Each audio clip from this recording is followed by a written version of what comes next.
Salam Sobat Budaya. Dari Museum Gubuk Wayang Jalan Kartini nomor 23 Mojokerto, kini kami berada di Mall Ciputra World Surabaya.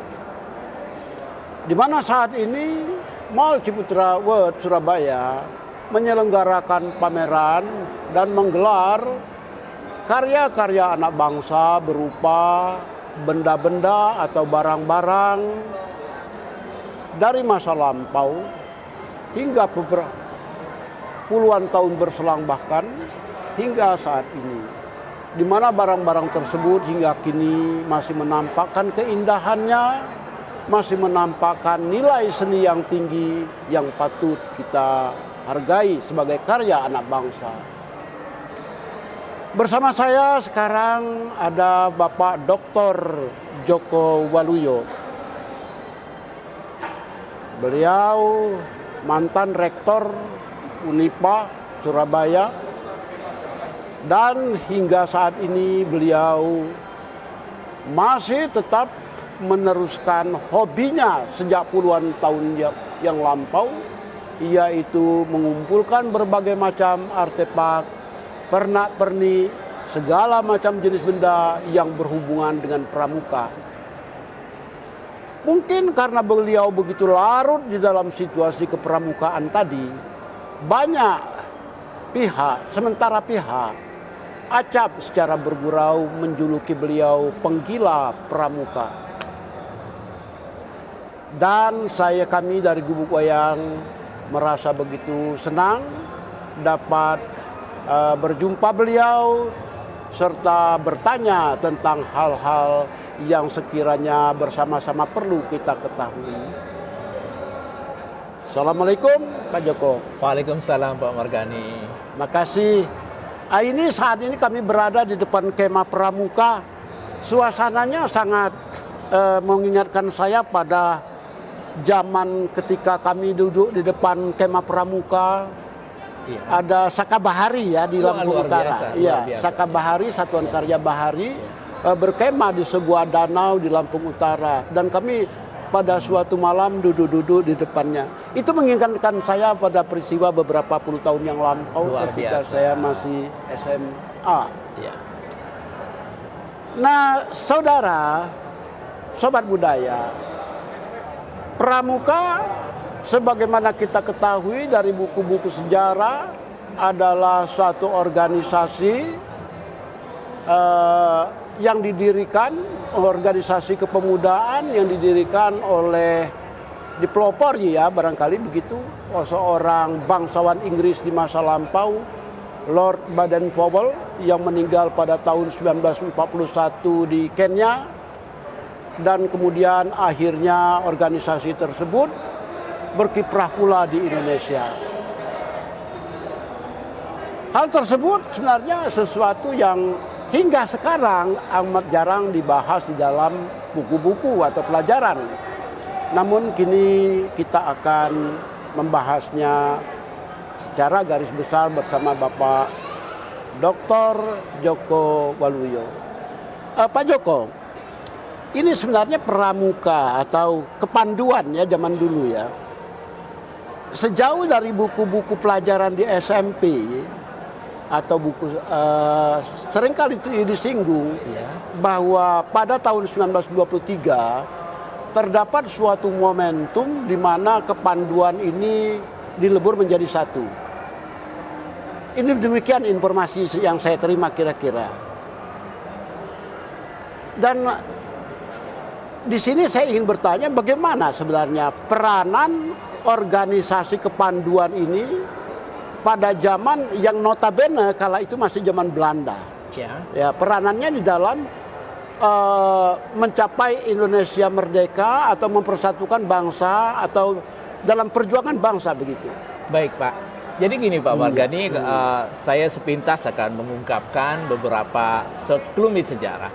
Sebenarnya memang betul pendirinya adalah Lord Robert Baden-Powell of Jewel. Beliau bukan bangsawan, dia diberikan nama Lord karena menemukan gerakan kepanduan itu. Karena begitu, ya. Iya, pemberian terakhir ya.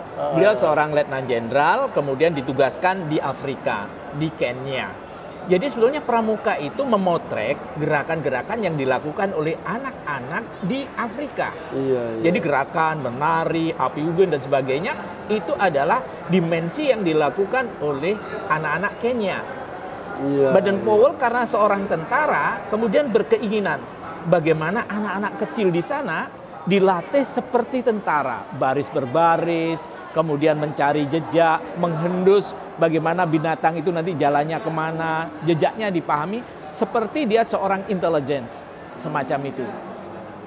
Ternyata organisasi ini berkembang pada tahun 1907, akhirnya Baden-Powell kembali ke Inggris itu mengadakan perkemahan anak-anak kecil, masih belum disebut dengan pramuka ya, masih disebut perkumpulan anak-anak kecil di Bronsey Islands pada tahun 1907. Itulah kemah pertama yang akhirnya dinyatakan sebagai lahirnya gerakan kepanduan di dunia.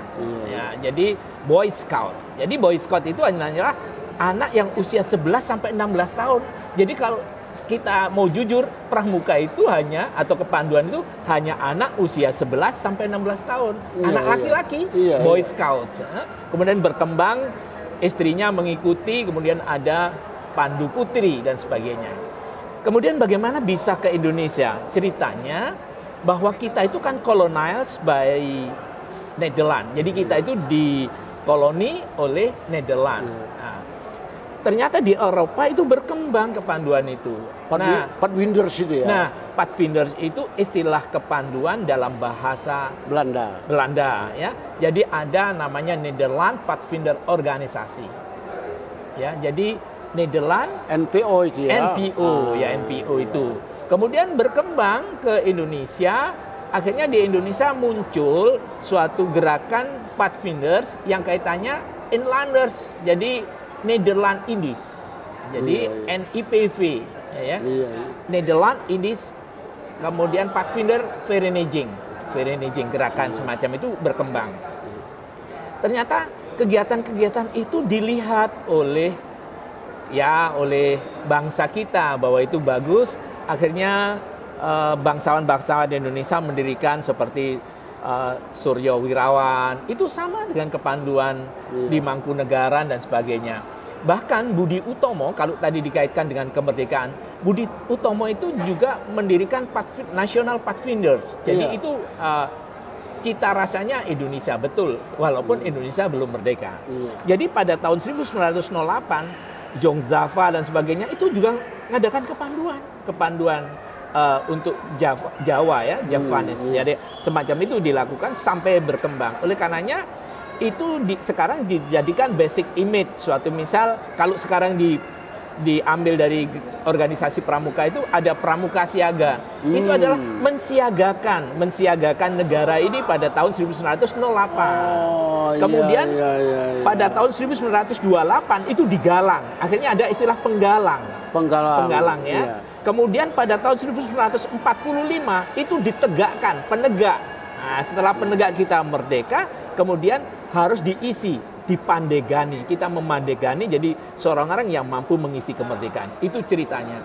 Namun kalau kita bercerita kok sampai ada pandu Tionghoa, pandu Islam dan sebagainya, itu berkembang di kala itu. Mengapa Ansor tidak mendirikan kepanduan Ansor? Mengapa Muhammadiyah tidak mengadakan Hizbul Walton? Kemudian ada semacam Al-Irsyad, kemudian ada pandu Katolik, pandu Kristen, dan akhirnya muncul juga pandu Tionghoa. Jadi pandu Tionghoa itu muncul sebelum kemerdekaan. Jadi dia punya kontribusi dalam kemerdekaan. Jadi tidak benar kalau orang mengatakan kepanduan Tionghoa tidak memiliki kontribusi. Itu adalah salah. Inilah yang menarik saya, mengapa saya jatuh cinta kepada kepanduan Tionghoa. Karena banyak pikiran miring, itu yang mengantarkan saya, mengencourage diri saya, wah ini saya kepo istilah orang sekarang. Adalah saya cari. Ternyata saya mulai beranjak mengumpulkan arsip-arsip kepanduan Tionghoa. Ternyata saya lihat mereka komitmen besarnya terhadap Negara Kesatuan Republik Indonesia sangat luar biasa. Pak, kalau kita sekarang lagi menyoroti kepanduan Tionghoa kalau diperkenankan, sebenarnya pada tahun 1900, tepatnya pada 17 Maret, itu ada perkumpulan semacam perkumpulan atau paguyuban dari kaum Tionghoa karena dia merasa terpecah-pecah, ada di Jakarta, Semarang dan sebagainya. Akhirnya mendirikan namanya THHK, Tionghoa Hoek Kwans, ya, THHK itu. Kemudian berdiri terus, gitu. Tapi merasa setelah dia bergabung itu kok rasanya dari pihak Belanda itu tidak memiliki kepedulian terhadap kaum Tionghoa. Tionghoa. Betul. Akhirnya dia ingin mendirikan sekolah Tionghoa, namanya THHT. Ya. Jadi Tionghoa Hak Teng. Ya. Nah, semacam itu. Kemudian mendirikan Pakwa, itu adalah sekolahan yang terkenal ketika itu di Batavia namanya Boha. Ya. Kemudian kalau di Tegal namanya Yahwa. Jadi apa? Ya semacam itulah yang dua berdiri. itu saja yang bagus Pak ya. Ya itu diantaranya yang terdeteksi dalam artefak yang saya jumpai semacam itu. Kemudian rupanya berdirinya itu membuat Belanda jelas, iri ya. Melihat itu kok dia bisa maju, bisa luar biasa. Akhirnya Belanda merespon, wah ini kalau dibiarkan tidak terkontrol bisa kalah ini sekolah-sekolah Belanda. Betul, Kemudian betul. berdirilah yang namanya THK itu menjadi kepanduan-kepanduan yang sekarang berkembang itu. Kemudian kejelesan itu dia respon mendirikan Netherlands China School. Oh, iya. Tapi sayang Pak Mardhani, yang terjadi bahwa pada tahun 1965 terjadi suatu pergolakan politik di Indonesia. Walhasil yang dulu nama Cina itu kurang moralis. Itu THHK itu membuat diganti Tionghoa. Tionghoa lebih morality. Karena lebih morality. Tapi sayangnya ya tadi pergolakan itu membuat dikembalikan lagi oleh rejim ketika itu jadi Cina kembali. Inilah yang menurut saya akan menjadi suatu masalah besar dan kurang moralitas. Iya. Begitu. Iya. Jadi kalau kita lihat kembalikan pada tadi memang Pak ya, antara usia 11 hingga 16 tahun. Iya. Dan dari sini juga kita dapat pencerahan juga dari Pak Joko bahwa ada siaga, karena memang bermaksud siaga pada waktu itu mensiagakan dan kemudian menggalang persatuan karena ada Sumpah menggalang Pemuda. persatuan ya. Nah, di sini kita bisa melihat Pak ya, bahwa sebenarnya peranan Padwinders ya sebagai unsur, sebagai elemen yang turut memperjuangkan atau menggiring, berkontribusi dalam rangka pencapaian Indonesia merdeka ketika itu berupa apa saja Pak misalnya? Ya, mereka diajari nasionalisme, kemudian cinta tanah air, itu yang membuat titik pertama. Jadi begini, merdeka itu tidak mungkin terjadi kalau dia tidak cinta terhadap tanah airnya. Pro patria, cinta terhadap tanah airnya. Itu tergalang oleh mereka, kemudian mereka belajar, mereka bagaimana membuat persatuan dan kesatuan. Oleh karenanya pada zaman-zaman itu kalau Pramuka sudah menyanyi lagu-lagu seperti lagu Indonesia Raya ketika itu sudah dinyanyikan.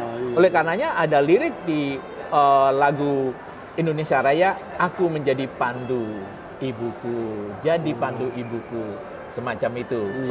Iya.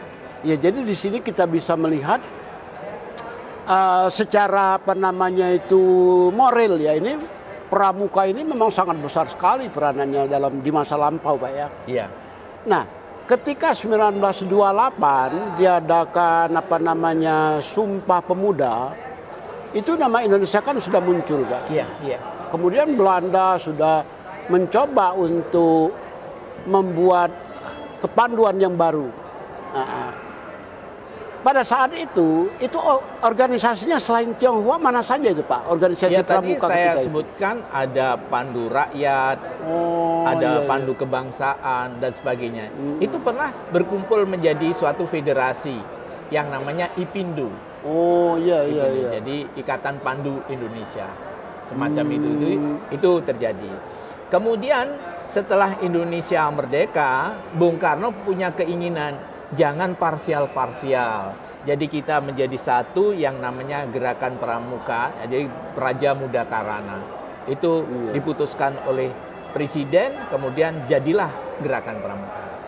Karena yang saya koleksi barang-barang lama itu masih bercita rasa kepanduan, belum Pramuka. Jadi karena tahun 61 ke belakang. Iya, 14 Jadi, Agustus 61 dah ya, ya. 61, 14 Agustus. Jadi ke belakang saya 61 ke belakang yang saya koleksi. Iya. Tetapi untuk melengkapi di BP House, saya namakan BP House itu singkatan dari Baden-Powell House. Jadi rumah Oh. Baden-Powell.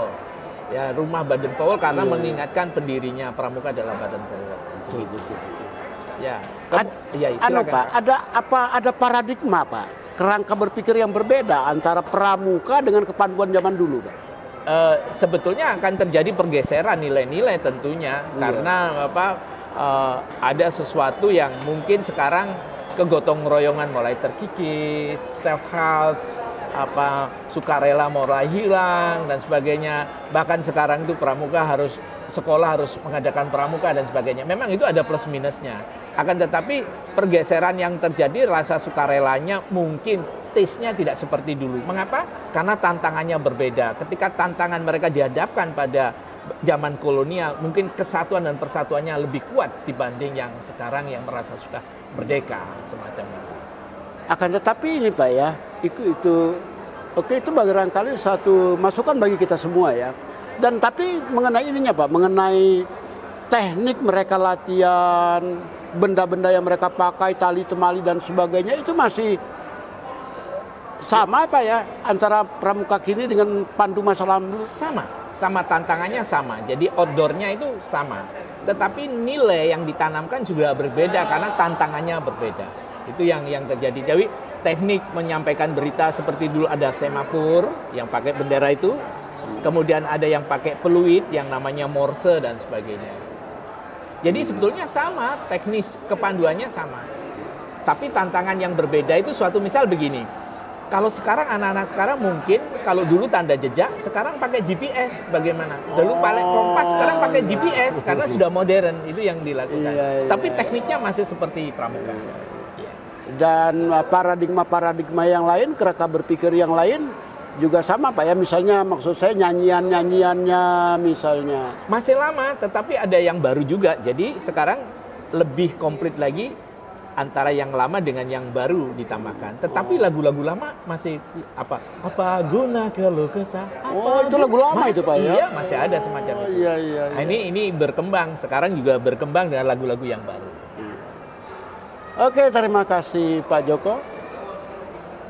Sobat Budaya, demikian sebenarnya secara garis besar perjalanan pramuka di tanah air dalam peranannya sebagai unsur yang turut membantu kemerdekaan negara Indonesia pada masa pra dan pasca kemerdekaan.